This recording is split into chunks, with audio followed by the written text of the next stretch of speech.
Hello everyone. I'm 35, male, and I was married to my ex-wife Emily, 30, female, for 4 years before our relationship soured. Emily and I first met at a bar where she worked as a bartender. My friends and I frequently visited the bar, and right from the first day I ever saw Emily, I knew I liked her.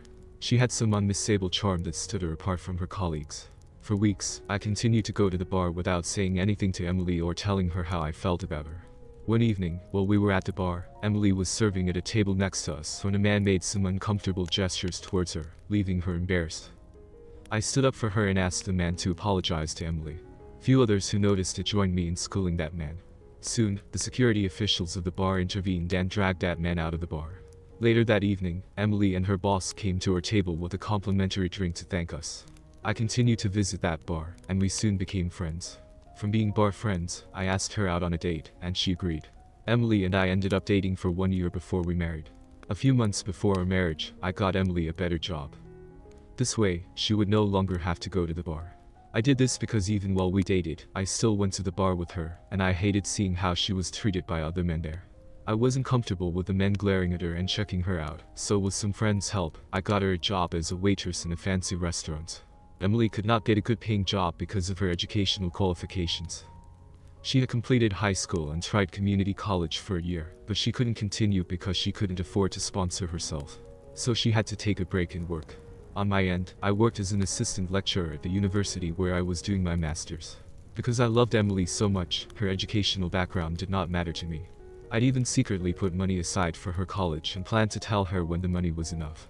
Apart from Emily not attending college, she was street smart, hardworking, and open-minded. She was always ready to try out something that would bring her new results, and she was always eager to learn. Her open mind and eagerness to learn something new were the attributes I loved most about her. During the first 2 years of our marriage, we were happy and immensely enjoyed each other's company. But there was something that bothered me from time to time. At the beginning of our marriage, I wasn't concerned about it, but after 3 years and Emily could not conceive, I became very bothered. While we were dating, Emily and I talked about the number of children we wanted and even had their names in advance. They both agreed on having 2 kids, and it didn't matter if it was 2 boys, 2 girls, or a boy and a girl. What mattered the most was that we had the first one in the first or second year of our marriage, and we'd have the second child some years after the first child. It was a perfect plan, and I looked forward to it. I wanted a situation where my first child would be at least 14 years old when I turned 50, and the second child would either be 10 or 8. But I was worried when the first 2 years of our marriage passed, and we were slowly progressing to the end of the 3rd year without Emily conceiving. Emily knew I loved children and was aligned with the plan, but sometimes she gave me mixed signals about having a baby. We ran a series of tests, took medication, and did fertility tests. All the tests confirmed that we were both fine, but I still didn't understand why Emily could not conceive. I couldn't even trust the test results from only one hospital, so we did the test at different hospitals, and the results were all the same. When we eventually clocked 3 years together and didn't have a child, this began weighing me down. I had been disappointed so many times in other areas of my life, and I didn't think I'd also be disappointed in the area of having children. By the 3rd year of our marriage, the bond between Emily and I was slowly fading. We no longer spent time together like we used to, and many things changed between us.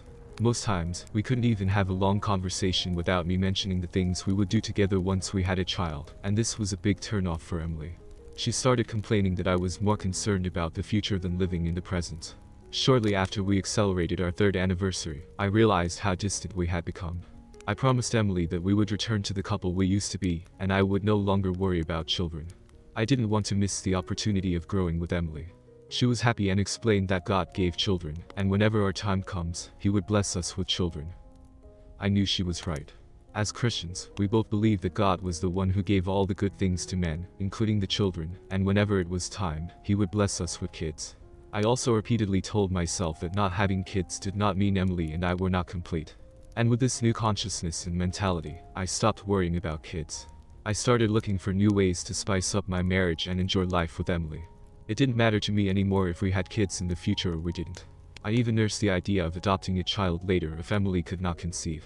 Meanwhile, by the 3rd year of our marriage, Emily was already in college for a 4-year program. She was in her first year, and I was sponsoring her with the money I had put aside. She was doing well, and I was glad she could finally go to college like she'd always wanted. As time passed, our marriage slowly returned to how it used to be.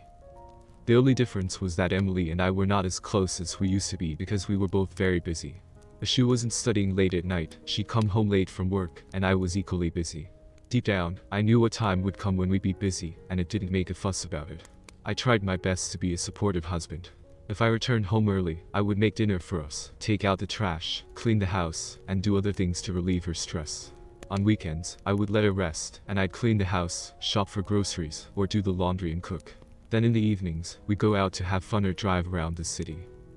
A few months after I stopped talking about kids or mentioning them in our conversations, I noticed that Emily still went to appointments with her gynecologist.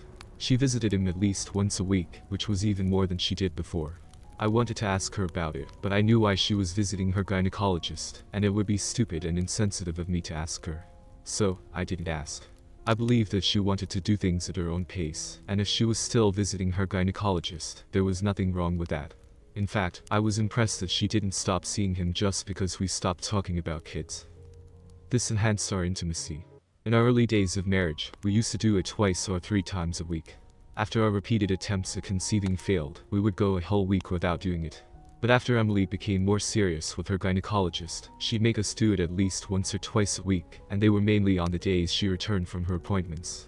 Whenever she did this, I was always happy because I believed her gynecologist advised her to come to me, or maybe there was something she was trying to test out.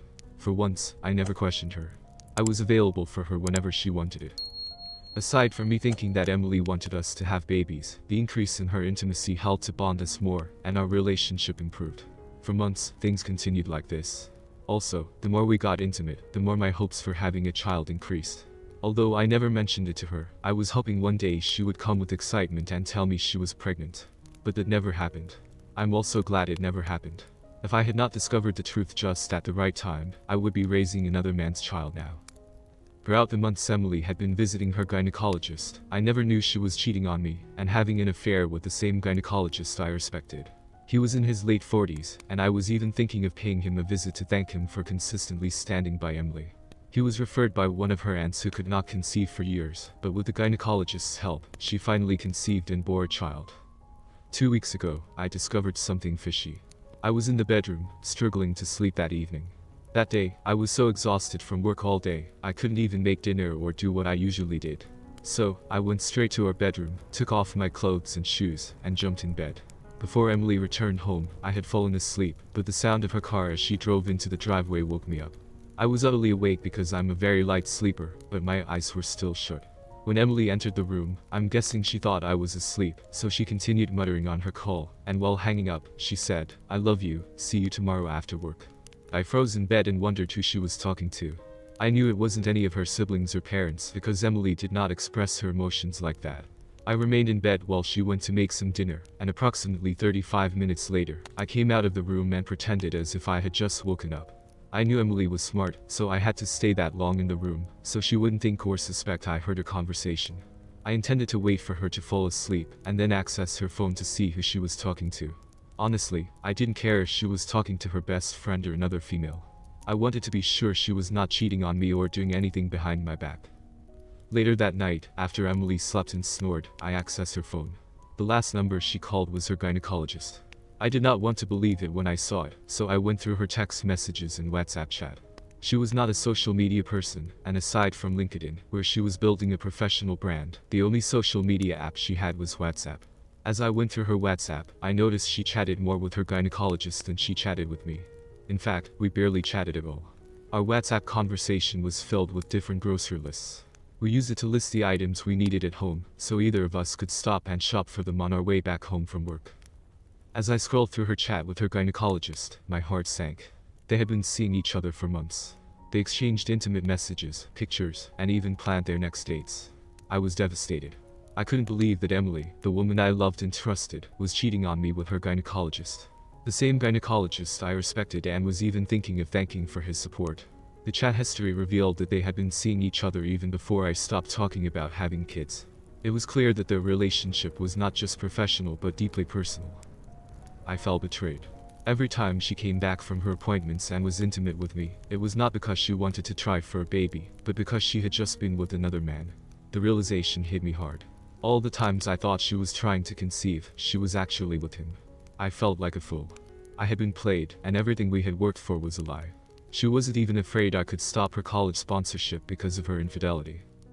When I was done crying and washing my swollen red eyes, I took screenshots of the conversation from when they started dating and sent them to my phone.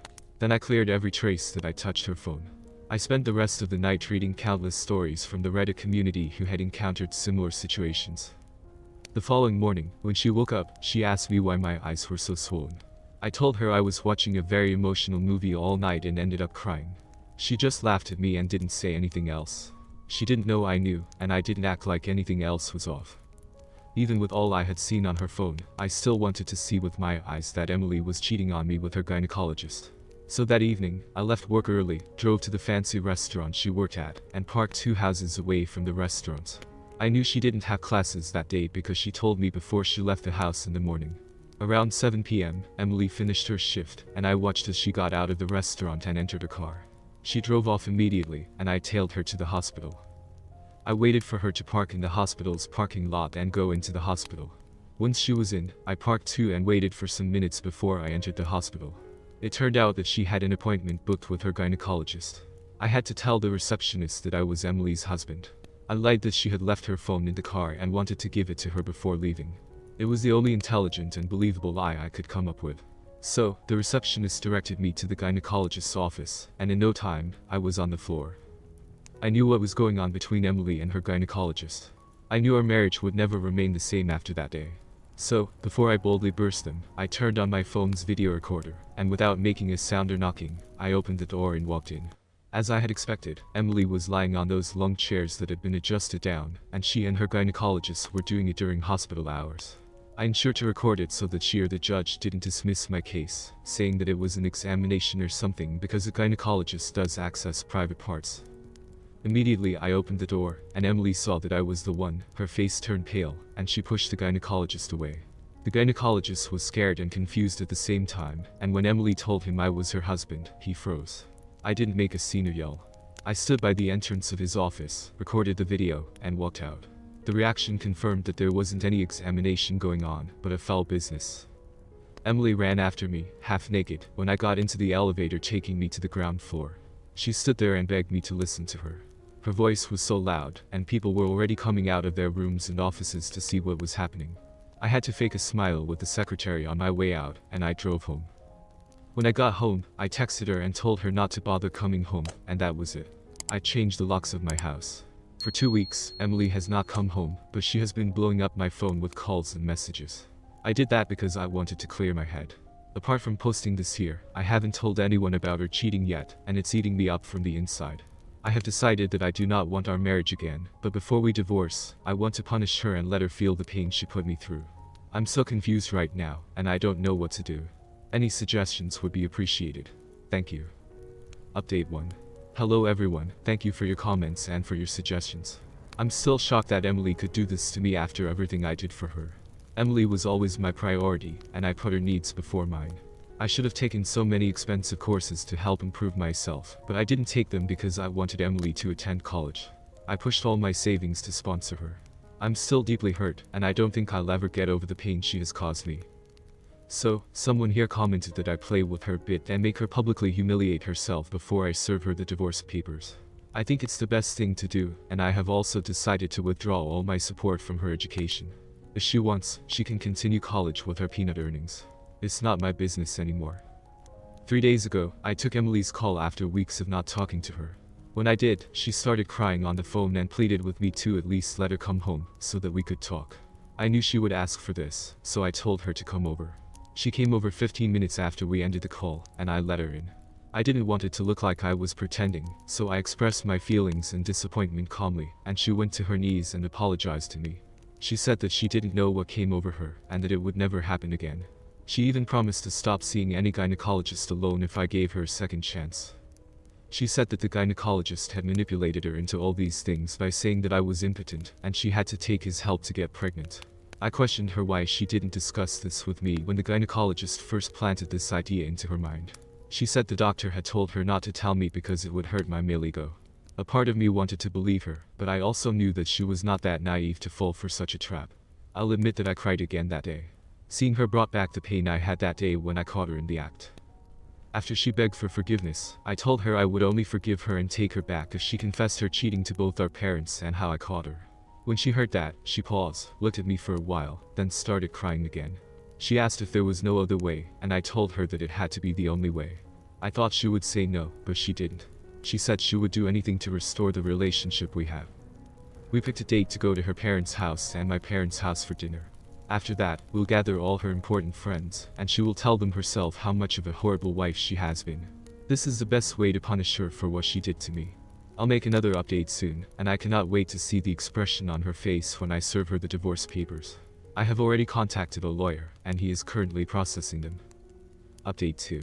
Hello everyone, so I'd love to announce that Emily did everything we agreed on. But before I tell you how it happened, Emily and I are officially divorced. Yep, I followed the plan, and she got what she deserved. So, regarding Emily openly confessing to everyone, we first went to her parents' house for dinner. They were so happy to receive us, but could also sense that something was wrong with Emily. No kidding, she looked miserable, and anyone who saw her could easily tell all was not well. While we were in the middle of dinner, Emily announced to her parents and siblings, who were at home, that she wanted to tell them something, and everyone got alert. Suddenly, she started crying, and in a teary voice, she told her parents that she was cheating on me with her gynecologist, and I caught her. Her parents and siblings were shocked when she said that, and they nearly choked. They all turned in my direction, but I kept a straight face and continued to eat. Her father was the only one who started yelling at her, and the rest of the family could not utter a word. The more her father yelled at her, the more she cried, and after I was done eating, we left together. No one said anything, it was so awkward. I'm sure her parents were shocked to see that both of us come and leave together. The next day, we went to my parents' house, and Emily told them the same thing. My parents could not believe it. They knew Emily to be calm and reserved, and she did not look like someone who would do such a thing. They were so disappointed, but they left the decision to me. After we met both of our parents, I was satisfied with the results. I knew her parents were disappointed in her. The looks on their faces and expressions said so. While returning from my parents' house, I dropped her at the motel where she was staying after I discovered her cheating. She expected me to take her home as she had done whatever she was told. I asked her to come home the next morning. When she came to the house the next day, she saw her stuff neatly packed on the front porch. She was shocked because she expected us to restart our life. Poor thing. When she came in, I handed her the divorce papers. She started crying. I told her it was over between us, and that I only wanted to teach her a lesson. At that moment, she flipped and started yelling at me for ruining her life. She even said she was doing me a favor by sleeping with her gynecologist, because she knew I was impotent and could not make babies. The joke was on her because I was not impotent.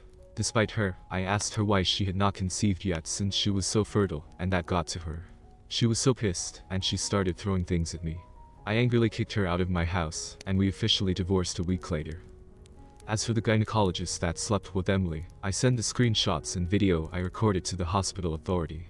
I even posted this on social media, mentioning the doctor and the hospital's name. It didn't go well for the hospital administration. He was suspended for doing a patient during hospital hours. Emily could not even return to him because his marriage and career were ruined because of her. I now feel fulfilled, and I can't thank you all enough for your suggestions. Thank you once again. Reach the end. Then you're my target audience for these stories, and the person I'm doing my video for. Please subscribe, like, and stay tuned for the next video.